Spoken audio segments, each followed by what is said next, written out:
Siapa yang mau coba atau ada di Alkitabnya? Sorry, saya minta sini ya, semua untuk unmute ya, kalau ada yang mau coba. Ya, siapapun boleh. Oh, silakan Pak David, boleh. Kristus lebih unggul daripada Yudaisme dan segala sesuatu yang berhubungan dengannya. Dan perjanjian baru yang dirampungkan lebih baik daripada perjanjian lama. Oke, coba kita cek ya, benar nggak ya? Wow, puji Tuhan. Ini Kak David baca apa-apal nih? Bacalah. Oke, puji Tuhan ya. Jadi pokok kitab Ibrani ini sangat dalam ya, teman-teman. Jadi lebih dari Yudaisme, dari segala sesuatu yang berhubungan dengannya, juga perjanjian baru yang Kristus tulis ini, yang Kristus nyatakan lebih baik daripada perjanjian lama. Oke ya, kita baca sesuai urutan itu. Pasal yang ketiga, ya kita boleh baca subnya sama-sama ya, subjudul ini. B, lebih unggul daripada Musa sebagai rasul yang layak hormat yang lebih besar. Amin. Puji Tuhan. Ayat 1, sebab itu saudara-saudara yang kudus yang mendapat bagian dalam panggilan surgawi, perhatikanlah Yesus, rasul dan imam besar yang kita akui. Yang setia kepada Dia yang telah menetapkannya sebagaimana Musa pun setia dalam segenap rumahnya. Sebab ialah yang mendapat kemuliaan yang lebih besar daripada Musa, sama seperti ahli bangunan lebih dihormati daripada rumah yang dibangunnya. Sebab setiap rumah yang dibangun oleh seorang ahli bangunan, tetapi ahli bangunan segala sesuatu ialah Allah. Musa memang setia dalam segenap rumahnya sebagai pelayan untuk memberi kesaksian tentang apa yang akan diberitakan kemudian. Tetapi Kristus setia sebagai anak yang bertanggung jawab atas rumahnya, dan rumahnya ialah kita. Jika kita sampai kepada akhirnya, berpegang teguh pada kepercayaan dan pengharapan yang kita megahkan. Peringatan kedua, jangan kekurangan perhatian yang dijanjikan itu. Oke, boleh David ya. Amin. Sebab itu, seperti yang dikatakan Roh Kudus pada hari ini, jika kamu mendengar suaranya.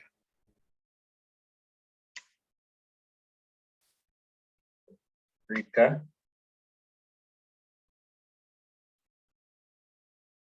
Di mute atau unmute. 8. Janganlah keraskan hatimu seperti dalam pemberontakan pada waktu pencobaan di padang gurun. Betul, ayat 9.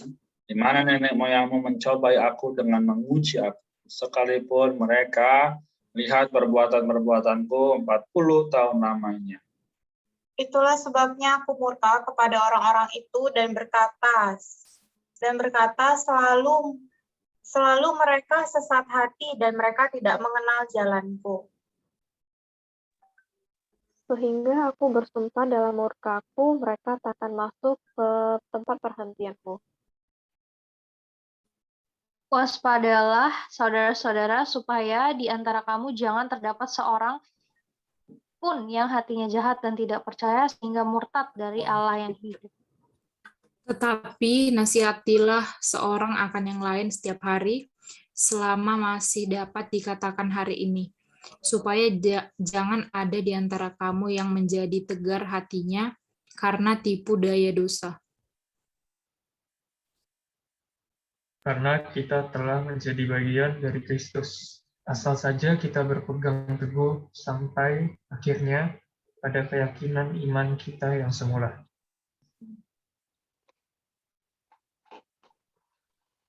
Amin.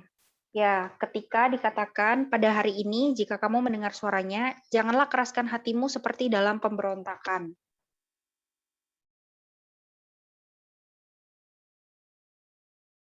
David. Siapakah mereka? yang membangkitkan kemarahan Allah, sekalipun mereka mendengar suaranya. Bukankah mereka semua yang keluar dari Mesir itu di bawah pimpinan Musa? 17, siapakah yang ia murkai selama 40 tahun? Bukankah mereka yang berbuat dosa dan yang mayatnya bergelimpangan di padang gurun? Amin. Siapakah yang telah ia sumpahi bahwa mereka tidak akan masuk ke tempat perhentiannya? Bukankah mereka yang tidak taat? Demikianlah kita lihat bahwa mereka tidak dapat masuk karena mereka tidak percaya. Puji Tuhan, ya. Jadi kita malam ini telah selesai baca pasal 3 atau porsi hari ini dibagi yang menjadi 2, ayat 1 sampai 6, lalu 7 sampai 19, ya. Teman sekalian, katakan bahwa jika potongan yang pertama, dia itu lebih unggul dari Musa sebagai rasul yang layak mendapat kemuliaan dan hormat yang lebih besar. Potongan yang kedua adalah peringatan yang kedua. Peringatan yang pertama kapan? Pasal sebelumnya, ya, yaitu ya kita lihat peringatan kedua ini, jangan kekurangan perhentian yang dijanjikan. Baik, sebelum saya lanjutkan, adakah yang mau share dulu atau bertanya atau bingung? Silahkan. Dari 19 ayat ini, apa yang didapat begitu?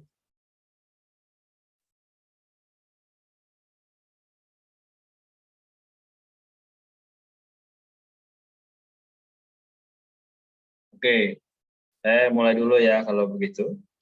Di dalam kitab Ibrani pasal 3 ini, kita melihat satu lagi bagaimana contoh. Ya, di ayat pertama sudah jelas, saudara-saudara yang kudus yang mendapat bagian dalam panggilan surgawi. Perhatikan siapa? Yesus, rasul dan imam besar yang kita akui.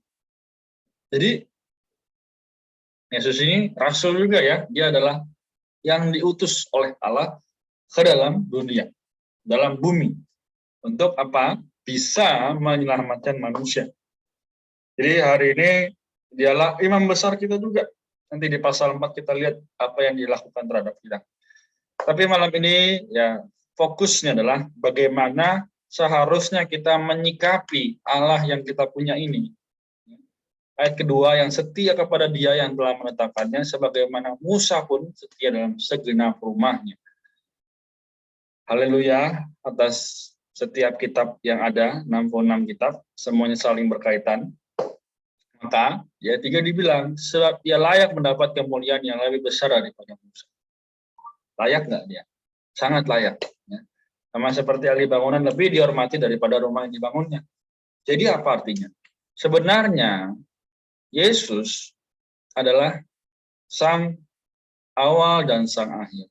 Dia adalah sang pencipta, dia sang ahli bangunan, dia sang tukang periuk, dia rasul, dia imam besar, dia segalanya. Nah, poinnya adalah di sini. Sadarkah kita bahwa Tuhan yang kita punya, yang kita sembah, yang kita puji, yang tiap hari kita serukan namanya, adalah Allah segala sesuatu, di atas segala sesuatu. Ya, maka sampai di ayat 6 dibilang, tapi Kristus setia sebagai anak yang bertanggung jawab atas rumahnya. Dan rumahnya siapa?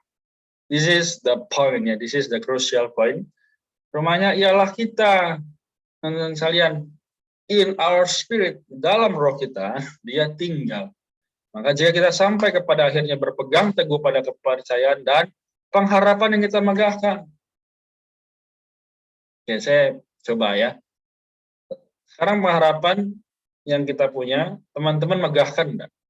Kalau megahkan boleh coba tunjukkan jempolnya, karena saya nggak lihat ada muka di sini ya. Jempol. Reaksi maksudnya. Halo? Nangkep nggak maksudnya? Atau bingung? Oke, cuma Kak David yang merasa pengharapannya dimegahkan. Ada lagi? Oke, yang lain masih oke. Puji Tuhan sudah mulai muncul. Masih pada bingung karena Oh, sudah muncul, sudah mulai ngerti, sudah mulai memahami ya. Jadi pengharapan kita megahkan karena apa? Kristus mati di kayu salib bukan hanya saat itu aja. Tapi darahnya sangat berkhasiat sampai hari ini, sehingga apa? Dia layak mendapatkan kemuliaan dan hormat yang lebih besar. Kemudian dilanjutkan di pasal ayat yang ke-7 sampai 19 ya. Jangan sampai kita kekurangan perhentian. Perhentian itu apa? Bahasa Inggris adalah rest, dan bahasa aslinya adalah bagaimana supaya kita bisa tinggal atau berhenti dari segala sesuatu dan istirahat di dalam Tuhan.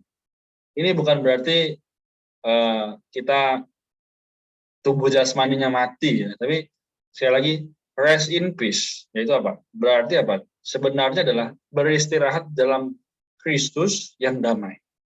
Nah, dikatakan ayat 7, sebab itu yang seperti dikatakan Roh Kudus pada hari jika kamu mendengar suaranya. Ya, kita semua kalau nggak dengar suaranya, kita nggak mungkin hadir malam ini. Dan kalau kita semua nggak mendengar suaranya, kita nggak mungkin mengasihi Tuhan. Maka ayat 8 bilang apa? Jangan keraskan hati. Ya. Hati keras itu bagaimana? Hati keras adalah ketika Allah berbicara melalui situasi, manusia tetap berpegang teguh kepada apa yang dipandang benar. Hari ini kita boleh tanya pada diri sendiri atau pada situasi sekitar kita. Bagaimana sih hati manusia terhadap firman Allah? Apakah masih mencari? Atau hanya sesaat-sesaat carinya? Oh, saat aku lagi butuh, saat aku lagi sedih, baru cari. Nah, maka kalau sampai seperti itu, resikonya adalah di ayat 11. Mereka akan masuk ke dalam tempat perhentian. Kalau di zaman Musa, adalah tanah Kanaan, tanah permai. Dan sehingga yang bisa masuk siapa aja? Udah ingat? Yosua dan Kaleb. Oke, thank you Axel ya. Yosua dan Kaleb. Hanya mereka yang bisa masuk, karena apa? Mereka tidak kurangan perhentian. Mereka bahkan sampai apa? Mengoyakkan bajunya ya, supaya orang Israel itu sadar bahwa Kristus yang kita punya tidak mungkin memberi kita hal yang buruk. Nah, maka di ayat 13, tapi nasihatilah seorang yang lain. Kapan? Setiap hari. Supaya selama masih dapat dikatakan hari ini. Jangan ada di antara kamu yang menjadi tegar hatinya karena tipu daya dosa. Ya kan? Misalnya, aduh hari ini, pagi ini aku gagal bangun. Sudahlah. Jadi aku nggak mau datang pada Tuhan, udah gagal juga. Apakah begitu? Enggak ya. Tapi harus saling mengingatkan. Makanya itulah kenapa ada tubuh Kristus. Saling menguatkan, saling mengingatkan. Saya langsung ya, ayat 19, maka dia bilang, demikianlah kita lihat bahwa mereka tidak dapat masuk karena mereka tidak percaya. So, if we not believe, kalau kita tidak percaya, maka sekali lagi amat kasihan. Ya, mari gunakan setiap kesempatan. Ya, mungkin ada kesibukan 24 jam, memang tidak bisa dipungkiri, tapi mari gunakan kesempatan. Untuk apa? 15-30 menit. Ya, masuk ke dalam perhentian. Oh, bertemu dengan Tuhan. Seru namanya. Doa. Baca Alkitab. Harus diluangkan. Karena kalau enggak, ya hari itu akan lewat. Begitu aja. Ya.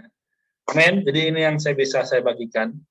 Nanti kalau ada waktu lagi saya tambahkan di akhir. Silakan bagi teman-teman yang mau share atau yang mau tanya, yang masih bingung boleh silakan.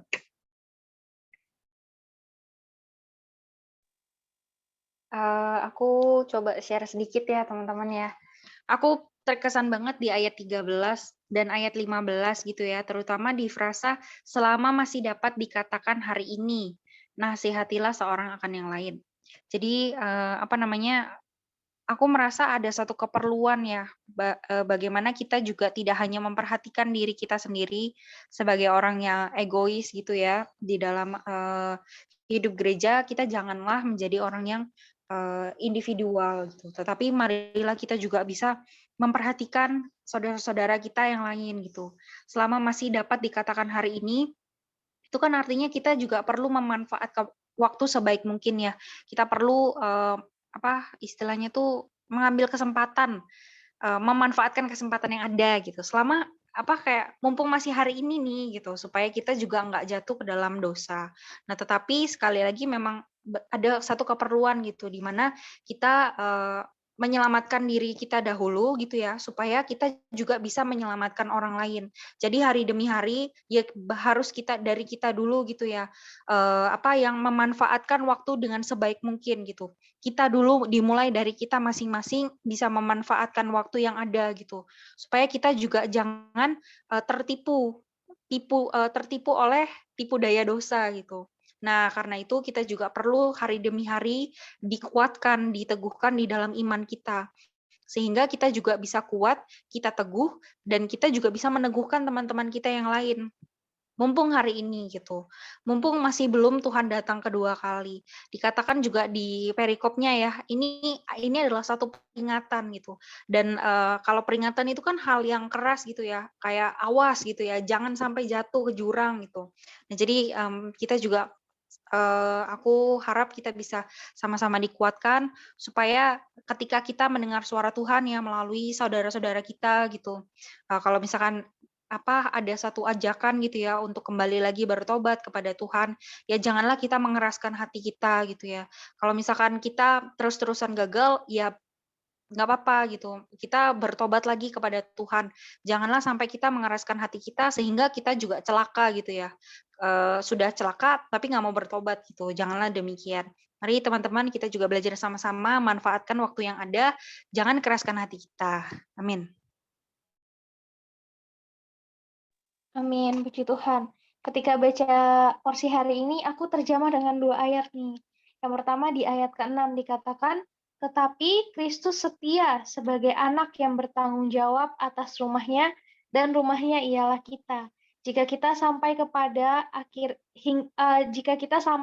akhirnya berpegang teguh pada kepercayaan dan pengharapan yang kita megahkan. Aku terkesan di sini bahwa Kristus itu adalah Allah yang setia, dan dia juga bertanggung jawab atas rumahnya, yaitu adalah diri kita hari ini, yaitu adalah gerejanya.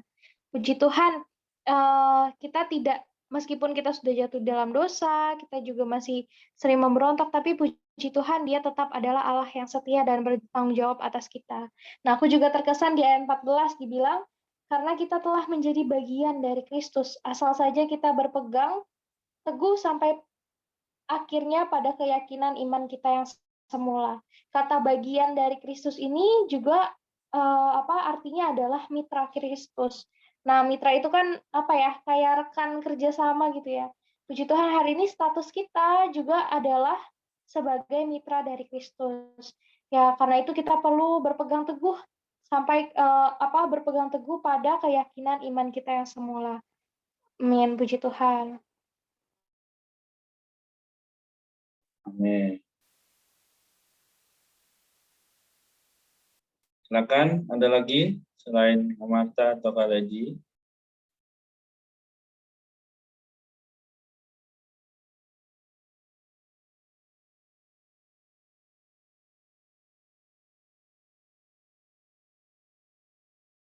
Eva, Okta, Axel, Rika ada?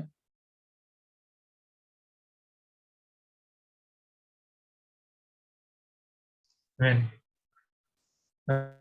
Aku juga nikmati di ayat 13 ya. Iya, sama sih kayak Kak Marta.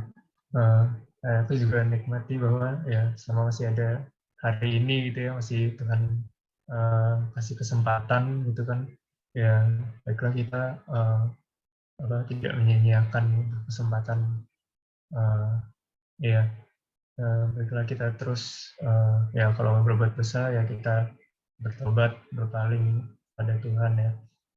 Sini bilang supaya jangan di antara kamu yang menjadi tegar hatinya karena tipu daya dosa. Nah, tadi aku sempat cari arti kata tegar hati itu keras hati ya.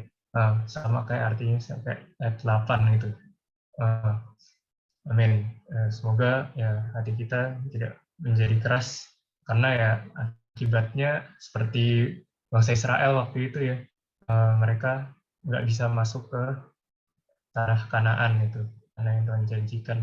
Hanya Yosua dan Kaleb yang bisa masuk. Amin. Amin. Puji Tuhan. Masih ada waktu.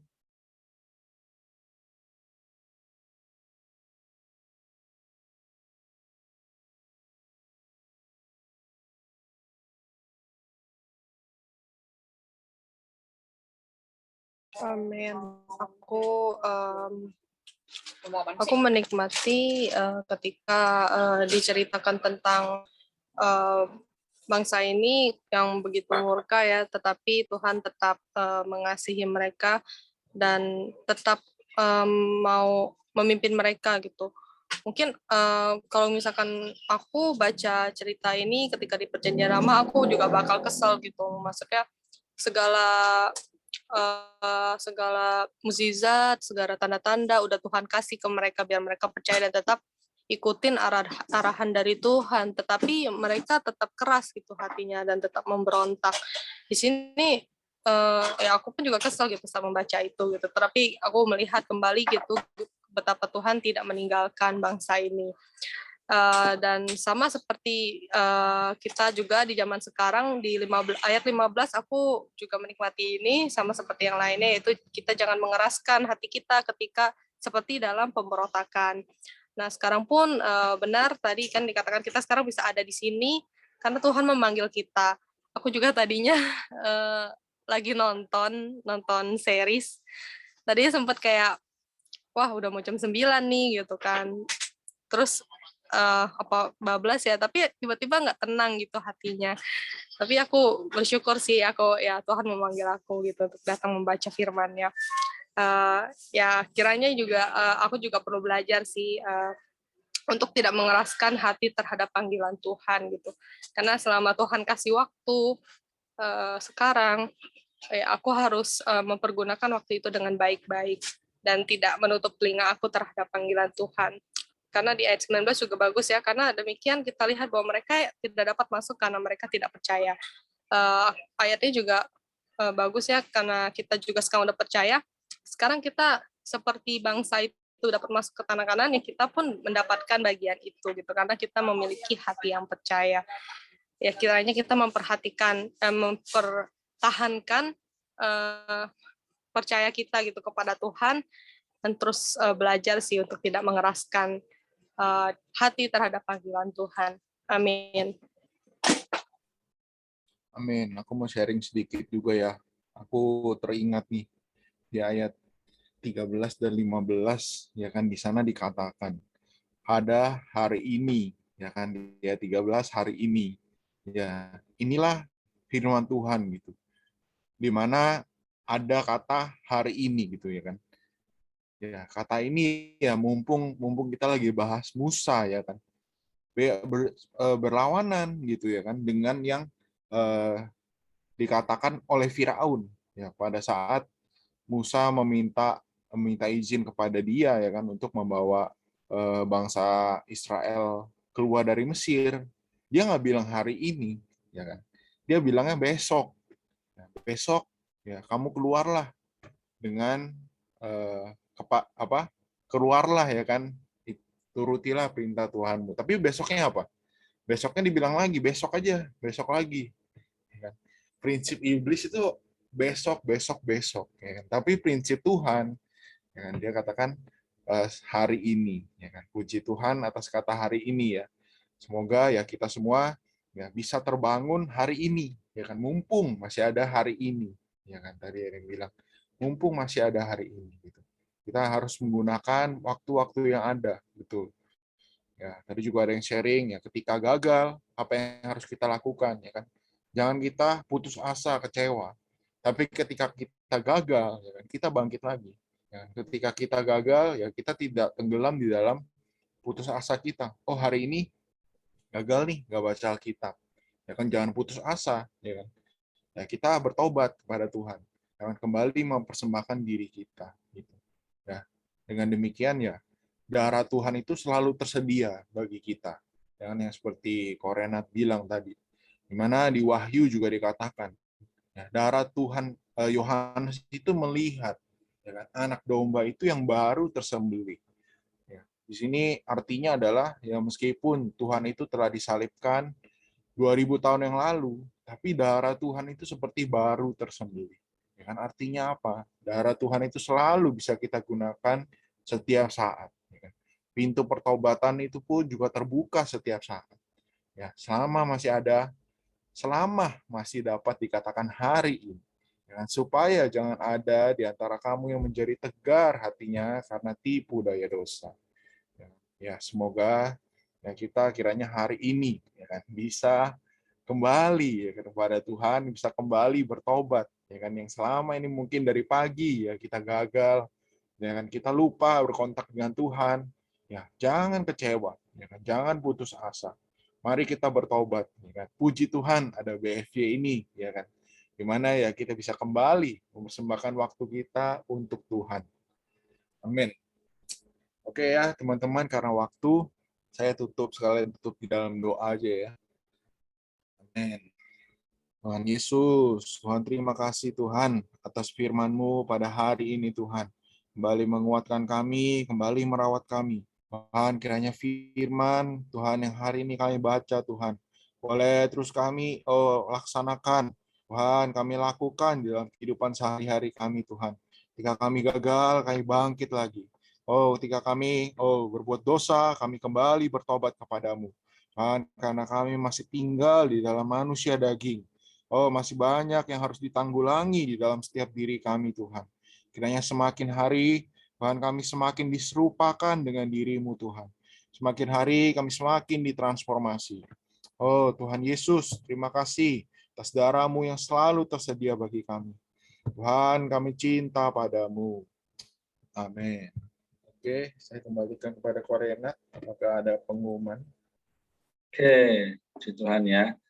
Jadi kesimpulan yang baik tadi dari Kak David, thank you. Kita sampai di sini.